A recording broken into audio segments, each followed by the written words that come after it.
नमस्कार, जय श्री माताजी। मी धनश्री स्वरवेद रेसिपीमध्ये आपले स्वागत आहे।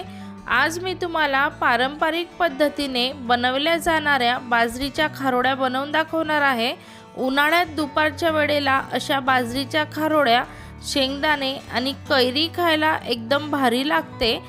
चला तर मग आपण खारोड्या बनवण्यासाठी सुरुवात करूया। त्यासाठी मी या इथे अर्धा किलो बाजरी घेतलेली आहे आणि ही बाजरी मी 2 पाण्याने स्वच्छ धुवून घेणार आहे। म्हणजे यामध्ये जर काही धूळ असेल किंवा या बाजरीचे जे बोंड असतात ते राहिले असतील ते निघून जातील।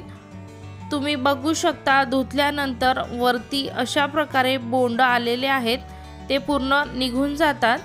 बाजरी मी 2 पाण्याने स्वच्छ धुवून घेतलेली आहे। पुन्हा मी यामध्ये 3 पेर पाणी टाकून ही बाजरी 1 रात्र भिजत ठेवणार आहे। पूर्ण 1 रात्र बाजरी भिजून डबल झालेली आहे। या बाजरीमधलं मी पाणी काढून घेते।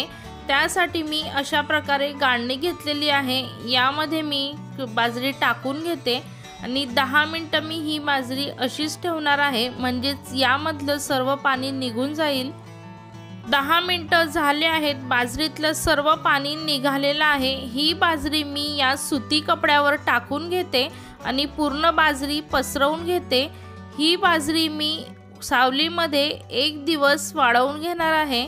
बरेच जण बाजरी भिजल्यानंतर या बाजरीला मोड येण्यासाठी कापडामध्ये बांधून ठेवतात, पण मी ही माझ्या आईची पद्धत तुम्हाला आज सांगत आहे खारोड्या बनवायची।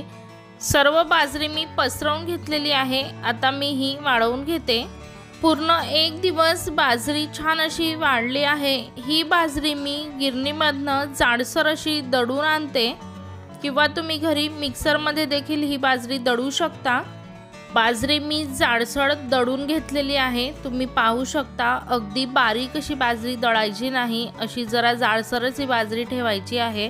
ही बाजरी मी या बाउलमध्ये टाकून घेते आणि हे पीठ आपण एका पाण्याने धुवून घेणार आहोत। म्हणजे आपण बाजरी धुतो तशी नाही, पण यामध्ये पाणी टाकून जर आपण 1 वेळा हे पाणी काढून घेतलं तर या बाजरीमधले जे साल असतात ते सर्व साल या पाण्यासोबत निघून जातात। त्यासाठी असं करायचं आहे। ही बाजरीचं साल काढण्यासाठी अत्यंत सोपी ही पद्धत आहे। तुम्ही बघू शकता पाण्यावरती साल आलेले आहेत। हे पाणी मी काढून घेते। पुन्हा मी या पिठामध्ये पाणी टाकून घेते आणि हे पीठ मी पूर्ण 1 रात्र असंच भिजत ठेवणार आहे। पूर्ण 1 रात्र हे पीठ पाण्यामध्ये भिजलेलं आहे। पीठ खाली आहे आणि पाणी वरती आलेलं आहे। हे वरचं पाणी मी काढून घेते। यामध्ये मी पुन्हा पाणी टाकून घेते आणि हे पीठ आपण असंच बाजूला ठेवणार आहोत। यानंतर आपण खारोडा तयार करणार आहोत। त्यासाठी मी या इथे जाडबुडाचं पातेलं घेतलेलं आहे। त्यामध्ये मी जेवढं पीठ आहे त्याच्या दुप्पट यामध्ये मी पाणी गरम करून घेणार आहे। त्यासाठी मी पाणी टाकून घेतलेलं आहे पातेल्यामध्ये। त्यावर अशा प्रकारे झाकण ठेवून मी पाणी गरम होऊ देते। पाणी गरम होतं तोपर्यंत आपण खारोड्यासाठी लागणारं पुढचं साहित्य बघूया। या इथे मी 4 चमचे तीळ घेतलेली आहे। 2 चमचे जाड मीठ घेतलेलं आहे। तुमच्या इथे जाड मीठ नसेल तर तुम्ही बारीक मीठ घ्यायचं आहे। 2 चमचे जिरं घेतलेलं आहे। अर्धी वाटी लसूण घेतलेला आहे। 4 कांदे मी लसूण सोलून घेतलेला आहे। 2 चमचे लाल मिरची पावडर घेतलेली आहे। मिरची पावडरच्या ऐवजी तुम्ही हिरव्या मिरचीचा ठेचा देखील या ठिकाणी वापरू शकता। 2 चमचे तेल घेतलेलं आहे। तेल पाण्यात टाकल्याने बॅटर पातेल्याला चिटकत नाही आणि जळत नाही। जे मी साहित्य घेतलं होतं ते मी बारीक वाटून घेणार आहे। त्यासाठी या मिक्सी जारमध्ये मी लसूण टाकून घेते, मीठ टाकून घेते आणि जिरं टाकून घेते आणि हे छान असं बारीक वाटून घेणार आहे। सर्व मी बारीक असं वाटून घेतलेलं आहे। हे वाटलेलं वाटण मी बाजूला ठेवते। पाणी आपण गरम करायला ठेवलं होतं ते पाणी गरम झालं का बघूयात। पाणी गरम झालेलं आहे। या पाण्यामध्ये मी तेल टाकून घेते आणि जे आपण वाटण तयार केलं होतं ते पण यामध्ये टाकून घेते। यानंतर यामध्ये मी लाल मिरची पावडर टाकून घेते आणि हे पूर्ण मी चमच्याने पाण्यात मिक्स करून घेते आणि हे सर्व आपण 2 मिनिटं हे पाण्यामध्ये उकळवून घेणार आहेत। म्हणजे याचा फ्लेवर छान असा पाण्यामध्ये उतरेल आणि आपल्या खारोड्या अगदी चविष्ट तयार होतील। 2 मिनिट झाले आहेत। पाणी छान खडखडून उकळलेलं आहे। यामध्ये आपण बाजरीचं पीठ टाकून घेणार आहोत। जे आपण पिठात पाणी टाकलं होतं त्याच्यासोबतच मी या पाण्यामध्ये हे पीठ टाकून घेते आणि हे पीठ टाकल्यानंतर गॅसची फ्लेम हाय करायची आहे, कारण जे आपण बाजरीच्या पिठामध्ये पाणी टाकलेलं होतं ते पाणी थंडच होतं। पीठ टाकल्यानंतर जे गरम पाणी होतं ते थंड होतं, त्यासाठी गॅसची फ्लेम हाय ठेवायची आहे। पीठ टाकल्यानंतर चमच्यानी एकसारखं हे हलवत राहायचं आहे। याच्या खाली गुठळ्या तयार होतात, त्या गुठळ्या होऊ नये त्यासाठी चमच्यानी एकसारखं हलवत राहायचं आहे। जोपर्यंत पीठ आपलं छान असं उकडणार नाही तोपर्यंत। अशा छान छान आणि नवनवीन रेसिपी बघण्यासाठी माझ्या स्वर्वेद रेसिपी चॅनलला नक्की सबस्क्राईब करा। त्या शेजारील बेल आयकॉनचे बटन नक्की दाबा, म्हणजेच मी जी रेसिपी टाकेल ती सर्वात आधी तुमच्यापर्यंत पोहोचेल। एकसारखं हलवत 5 मिनिट झालेले आहेत आणि आपलं पीठ घट्टसर व्हायला सुरुवात झालेली आहे। यामध्ये मी तीळ टाकून घेते आणि ही तीळ मी या पूर्ण बॅटरमध्ये मिक्स करून घेते। बरेच जण हे पीठ रात्री तयार करतात आणि सकाळी याचे खारोड्या टाकतात, पण मी हे पीठ सकाळीच तयार केलेलं आहे आणि सकाळीच याच्या खारोड्या टाकणार आहे।